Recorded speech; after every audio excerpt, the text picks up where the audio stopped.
देखिए काजल, सबसे पहले तो आप सभी को नमस्कार। उसके बाद में मैं आप सभी से निवेदन करूंगा कि कृपया थोड़ा सा मुझे समय जरूर दीजिएगा, क्योंकि बात थोड़ी सी लंबी हो गई है। देखिए, ऐसा है कि आपने सभी पार्टियों से वरिष्ठ प्रवक्ता बुलाए हैं और मैंने पहले भी डिबेट की है।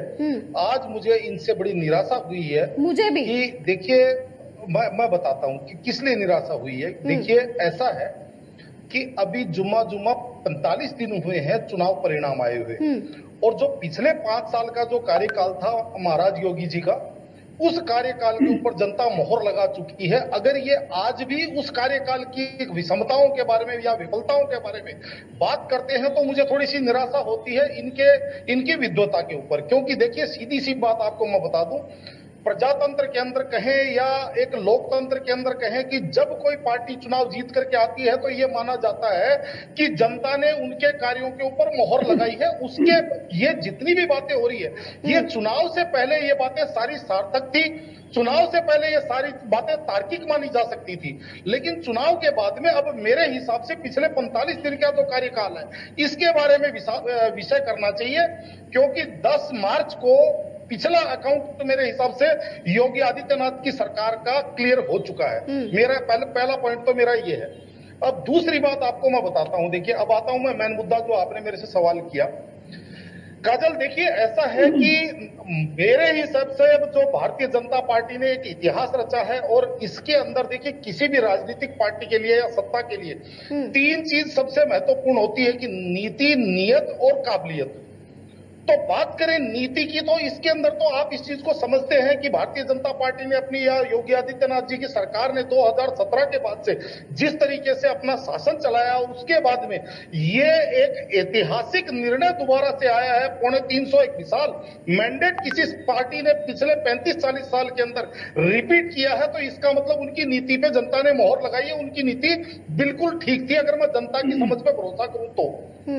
बात नियत की है, तो नियत की बात मैं करूं तो चुनाव के अंदर देखिए, समाजवादी पार्टी जो मुख्य विपक्षी दल था, माननीय अखिलेश यादव जी ने भी योगी आदित्यनाथ जी के ऊपर कहीं कोई भ्रष्टाचार का या किसी प्रकार का कोई अनर्गल आरोप नहीं लगाया। तो ये बात हो गई नियत की। सही बात। काबिलियत की, तो काबिलियत की बात ये है काजल जी, काबिलियत जिस तरीके से जनता ने जिस तरीके से अभिभूत करके इनको मैंडेट दिया है, तो कहीं ना कहीं इसके अंदर काबिलियत का भी पुट आता। अब बात करता हूं मैं जो पिछले 1 महीने का कहें या पिछले 45 दिन का कहें, क्योंकि शपथ लिए हुए 30 दिन हुए हैं, लेकिन वैसे सरकार, ये मान के चलिए, सरकार यही चल रही थी 10 तारीख के बाद भी। बिल्कुल। तो मैं इसको 45 दिन की सरकार मानता हूं। देखिए काजल जी, अब मैं एक चीज जो भारतीय जनता पार्टी के विद्वान प्रवक्ता हैं जैन साहब, मैं उनको जरूर कहना चाहता हूं कि पिछले कार्यकाल के अंदर आपका जो मुकाबला या मूल्यांकन जो था,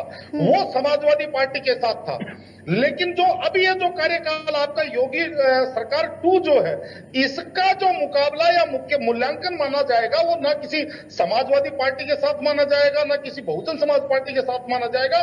वो मुकाबला या मूल्यांकन योगी आदित्यनाथ जी का मुकाबला योगी आदित्यनाथ जी के साथ है। इस चीज का आप ध्यान रखिएगा। मतलब विपक्ष का भी ध्यान रखिएगा। खुदार साहब, यानी आपका कहने का मतलब है कि विपक्ष पूरी तरह से खत्म है, विपक्ष है ही नहीं उत्तर प्रदेश में? नहीं, मेरा कहने का मतलब ये नहीं है, आप मतलब गलत मत निकालिए। मेरा कहने का मतलब ये है कि जो पिछली बार जनता के लिए इन्होंने जो कार्य किया, जनता उस कार्य से एक मिनट अंसारी साहब, खुदार साहब कंप्लीट करें फिर आपके पास आऊंगी। काजल जी, मेरी आवाज आ रही है? बिल्कुल आपकी आवाज आ रही है, खुदार साहब बोलिए। हाँ, मेरा कहने का तात्पर्य यह था कि जनता की अपेक्षाएं योगी जी से और ज्यादा बढ़ गई हैं, और जो पिछला कार्यकाल था उससे जनता इस कार्यकाल का मूल्यांकन करेगी कि पिछले जितना ही हुआ उससे अच्छा हुआ या उससे खराब हुआ। तो इसलिए मैं ये कह रहा हूं कि अब जो मुकाबला है वो योगी जी का मुकाबला योगी 1 से है, खुद से है। दूसरी बात, हाँ, खुद से है। और तीसरी और जो महत्वपूर्ण बात मैं कह रहा हूं, चाहे जैन साहब को अच्छी लगे, चाहे भारतीय जनता पार्टी को मेरी बात नागवार गुजरे, देखिए ऐसा है, मैं जितना इस सरकार का जो पिछले 30 दिन का कार्यकाल या 45 दिन का कार्यकाल देख रहा हूं, इस बार सरकार ऐसे कार्य कर रही है कि जैसे वो 5 साल के लिए नहीं आई है, वो किसी बहुत शॉर्ट टाइम के लिए आई है। यानी कि सरकार के अंदर मैं एक हड़बड़ाहट देख रहा हूं कि जिस तरीके से, चाहे इसको आप ब्यूरोक्रेसी की निग्लिजेंसी कह लीजिए, कि जिस तरीके से ब्यूरोक्रेसी के अंदर एक होड़ सी मची हुई है कि भाई उसने 4 जगह बुलडोजर चलाया है तो दूसरा डीएम कहता है मैंने 5 जगह चलाना है, मेरे को योगी जी से नंबर बनाने हैं, या जो भी कारण हो सकता है। लेकिन इस हड़बड़ाहट के अंदर जैन साहब कहीं ऐसा ना हो जाए कि जो जनता बुलडोजर को पसंद करके आपको 275 या 275 के आसपास आपको मैंडेट दिया है, कहीं वो जनता ही इस बुलडोजर से त्राहिमाम हो जाए। ठीक है। अब मैं अगर आपकी अनुमति हो तो मैं थोड़ा सा संजीव जी का और इनका भी जवाब देना चाहता हूं, अगर आपकी अनुमति हो तो। बिल्कुल पुदार साहब, बहुत शॉर्ट में दीजिएगा क्योंकि समय जल्दी जल्दी जा रहा है। और देखिए ऐसा है संजीव जी, और मैं कई अपने जो विपक्ष के जो नेता है उनसे ये सवाल सुनता हूं कि बुलडोजर कौन से कानून में है, क्या है, कि मैं आपको बताता हूं। देखिए कानून कौन बनाता है? कानून व्यक्ति बनाते हैं। कानून किसके लिए बनाया जाता है? कानून व्यक्तियों के लिए बनाया जाता है। कानून किस लिए बनाया जाता है? कानून अपराध को रोकथाम के लिए बनाया जाता है। अगर मैं एक बात बताऊं काजल जी, मेरा ये मानना है कि अगर इलाज जहर से हो तो वो जहर नहीं होता है, वो दवाई मानी जाती है।